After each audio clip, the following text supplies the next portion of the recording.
I still wake up some nights, 15 years later, with the sound of rustling corn stalks in my ears and the taste of fear on my tongue. It's been that long since I lost my friends to that damned field, and I'm still not sure what happened, or if I even survived it whole. My name's Gavin, and this is what I went through, as best as I can piece it together. Back when I was a kid, the cornfield near my house wasn't just a place, it was our place. Me, Dorian, Ben, and Corbin, we'd spend every summer tearing through the rows, playing hide and seek, building forts out of flattened stalks. It wasn't like other fields, though. Old Mr. Beasley, the farmer who owned it, only planted it every other year. No one knew why, and as kids, we didn't care. When the corn was up, it was magic. Tall, green walls that swallowed us whole and hid us from the world. That last summer started like any other. I was 13, and after a year of no corn, just barren dirt, we were itching to get back. I'd ridden my bike down alone one afternoon, just to check, and there it was. The field, back in all its glory, swaying under the July sun. I should have called the others right then, but something pulled me in. A whisper in my head, like the field itself was calling me. I ditched my bike and stepped inside. The stalks closed around me, and right away, I felt it. Something off. The air was too still, the light too dim for midday. I saw flickers of movement between the rows, quick little darts that vanished when I turned my head. I told myself it was rabbits or the wind, but then I heard it, a scurrying, like dozens of tiny feet racing through the dirt. My heart started pounding, and that's when Dorian popped out from nowhere, grinning like a jack-o'-lantern. Jesus, Dorian! I gasped, clutching my chest. What are you doing here? Same as you, he said, his curly hair bouncing as he laughed. His gray eyes glinted, too bright, too hungry. Come on, I've got something to show you. He grabbed my wrist and yanked me deeper into the field. I stumbled after him, asking where we were going, but he just kept smiling. Wide, toothy, wrong.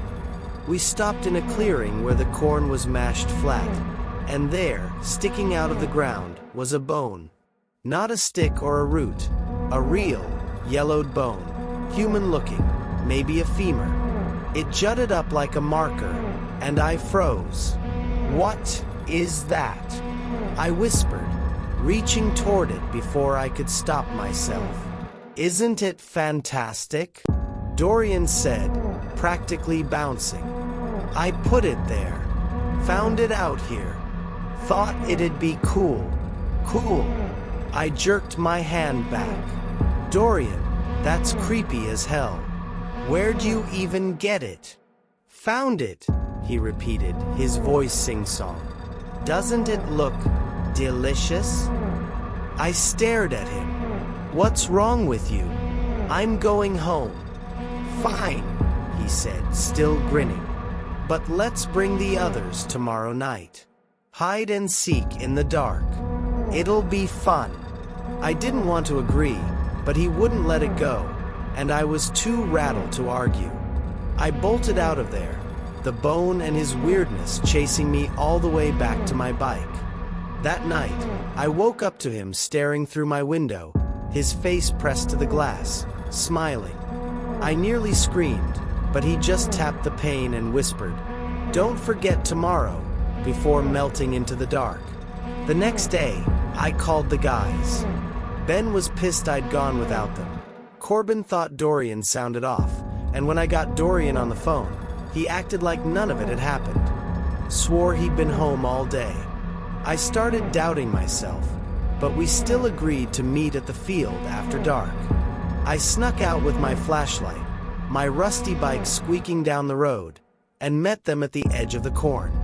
Dorian showed up last, denying everything again, but Corbin shut us all up.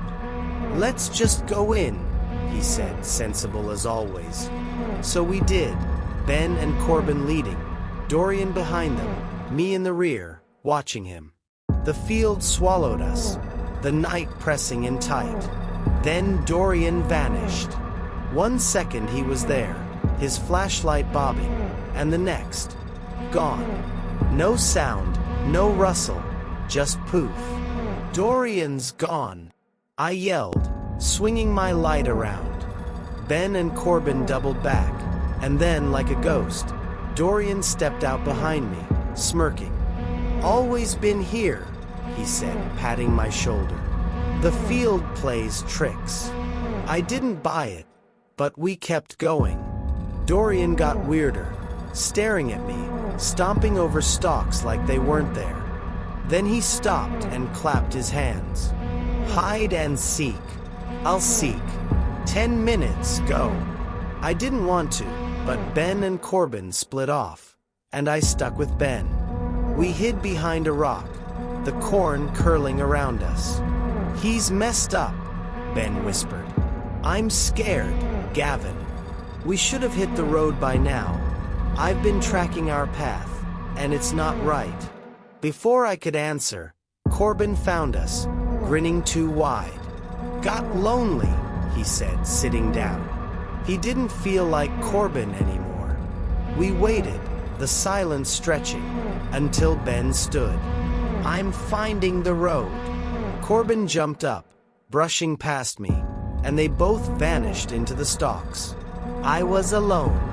The field rustled, alive with whispers.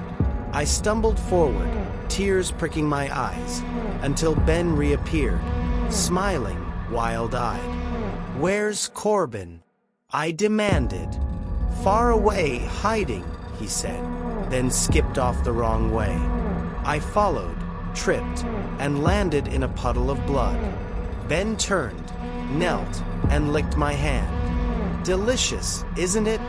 he said, blood smearing his teeth. I yanked away, screaming, and he ran off, calling, "Come find me!" I staggered on, dazed, until I heard gnawing, wet, hungry sounds. I pushed through the corn and saw them. Ben, Corbin, Dorian, torn apart, guts everywhere, faces frozen in terror. And there, in the middle, was another Ben, eating Corbin's leg, moaning with delight. It saw me, twisted its head around, impossibly far, and grinned. "You found me!" Its back split open, growing, and I ran.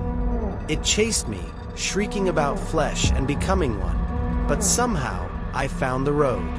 I pedaled home, woke my mom, and the police came.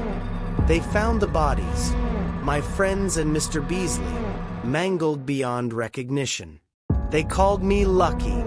15 years later, I drove by the field.